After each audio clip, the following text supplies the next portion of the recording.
Silent Hill 2 Remake is already a risky endeavour regardless of whether the original creators are involved or not. The game evokes so much psychological dread that can only come from the early PS2 era generation.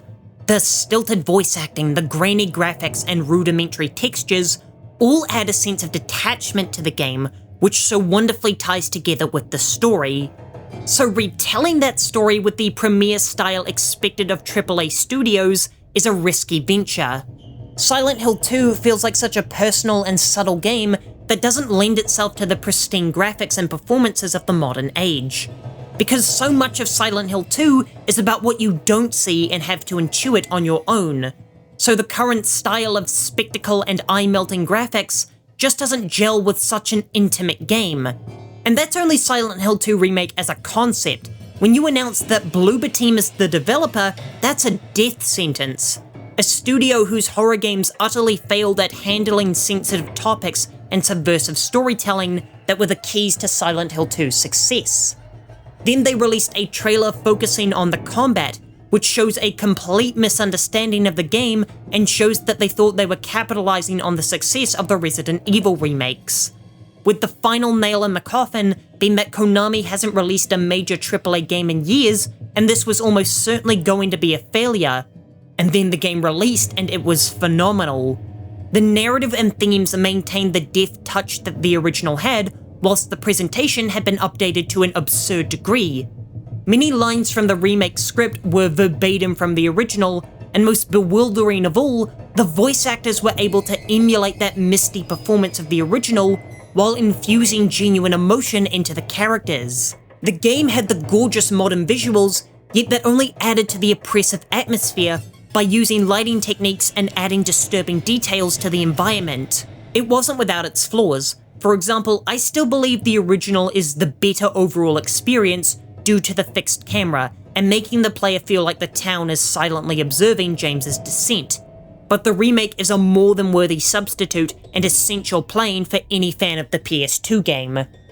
But to say this game flipped the perspective on Bloober Team as a whole is an understatement, as their announced remake of the original Silent Hill is my second most anticipated horror game after Requiem. It also changed the tune on the upcoming Metal Gear Solid 3 remake, though Metal Gear without Kojima is a much more dangerous prospect, as we can see with our next title. There's nothing more disastrous for an upcoming game than to lose their director. If the person in charge of your project abandons it, then what does that say about the quality of your product? But losing arguably the most iconic game director of all time months before your release date has to be an apocalyptic prospect. This is the time of development where the game is mostly content complete and they're stress testing for bugs and optimization. That's the reason when an unfinished game releases, the entire game is there, but it's buggier than the pain. And this game was releasing on the Xbox 360, which was 10-year-old hardware at that point, employing a never-before-used engine that was totally foreign to every single developer working on it. So for Kojima and Konami to so publicly and venomously part ways in the run-up to release of Metal Gear Solid 5 should have theoretically resulted in a nearly unplayable game on release. Add on top of that, the game was radically shaking up the Metal Gear formula by transitioning to an open-world setting, alongside the belief that the story of Metal Gear was complete and this was an unnatural extension of the franchise, and this absolutely should have been a disaster. Yet fate saved Konami once again, as by some miracle that was probably the result of Kojima's absurd game direction style. The game was certainly not content complete, but its first 30 hours played like we were still in a dream. And that first half was unbelievably incredible that it dominated the critical perspective of this game, catapulting it into Game of the Year conversations alongside the masterpiece that was Witcher 3. The game represented the most ambitious gameplay Kojima had ever conjured at the time. That was the first spear into the impenetrable wall of player freedom that Breath of the Wild would later shatter, allowing for absurd tactical approaches while not sacrificing either depth or content. Never had so much power been given to the player. And technically, the game could run silky smooth across all 5 platforms it released for. While the narrative of Metal Gear Solid 5 literally left much to be desired, the story of the game was written entirely by you, the player, as you pushed the systems to their limits to find the most enjoyable way to complete the missions. We often talk about how games like Breath of the Wild and Elden Ring were the ones to set gamers truly free in an open world, but Phantom Pain was the first open world game in the ultimate sense of the word, proving that against all odds, even the most tumultuous development cycles of all time can produce utter masterpieces.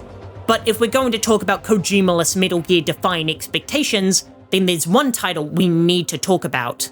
Metal Gear Rising: Revengeance is today seen as a pinnacle of action games and one of the crown jewels of Platinum Games' golden era.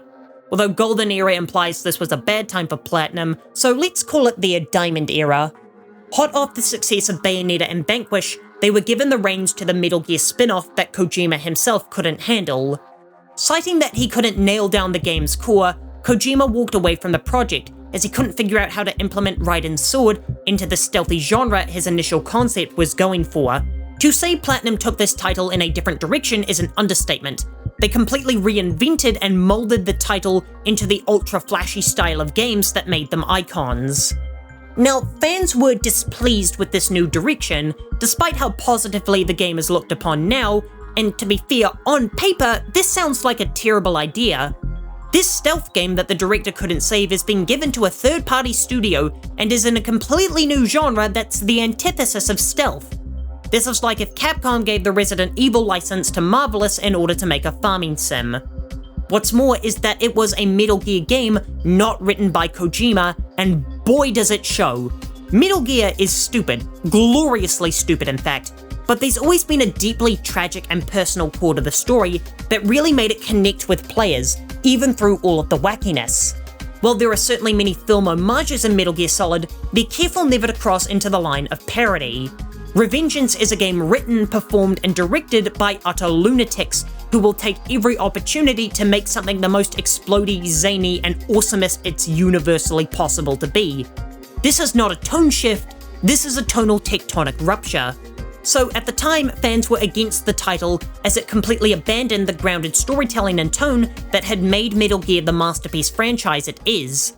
So combining all the factors that set this game up to fail, including the fact it starred the franchise's most divisive character, and was a sequel to a game that felt like the perfect closing point for the series, wasn't directed by the auteur largely responsible for the franchise's success, and was overwhelmingly flamboyant and stylish where previous games were more subdued, it's fair to say the stage was set for disappointment.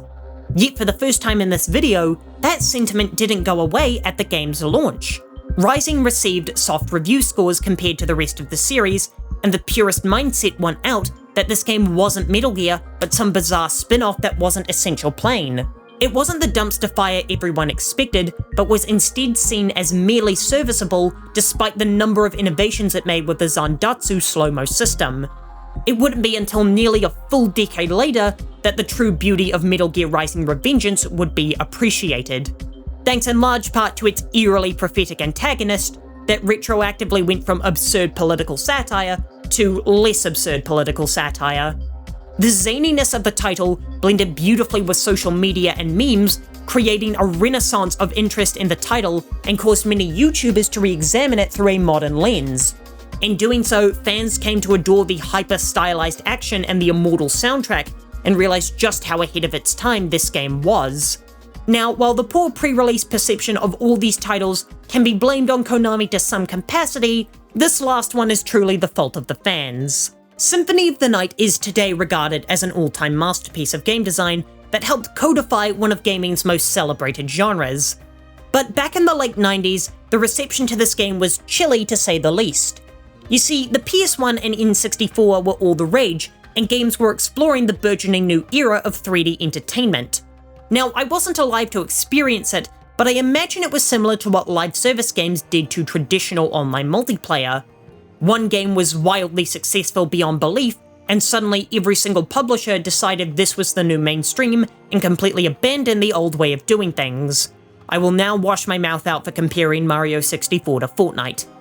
But as incomprehensible as this mindset is today, 2D games were looked down upon as products of a lesser time, like how black and white films were seen after the introduction of color, especially on the PS1, which pushed iconic franchises into the realms of 3D, like Final Fantasy, to thunderous success. Sony wasn't interested in games that didn't show off the cutting-edge technology they had developed. As such, 2D games like Mega Man and Castlevania had to jump through some extra hoops to even be released. What's more is that the general audience for games at the time were easily manipulated children and teenagers and still had faith in figures of authority, so they fell for the anti-2D stigma that Sony was pushing, making them seem untubular in comparison. So along comes Castlevania on the PS1, sporting the traditional 2D pixel graphics of years old, and it's seen as outdated before it even released. What's more, it's a radical new direction for the series, meaning that the Super Nintendo fans of Castlevania are alienated by this new genre.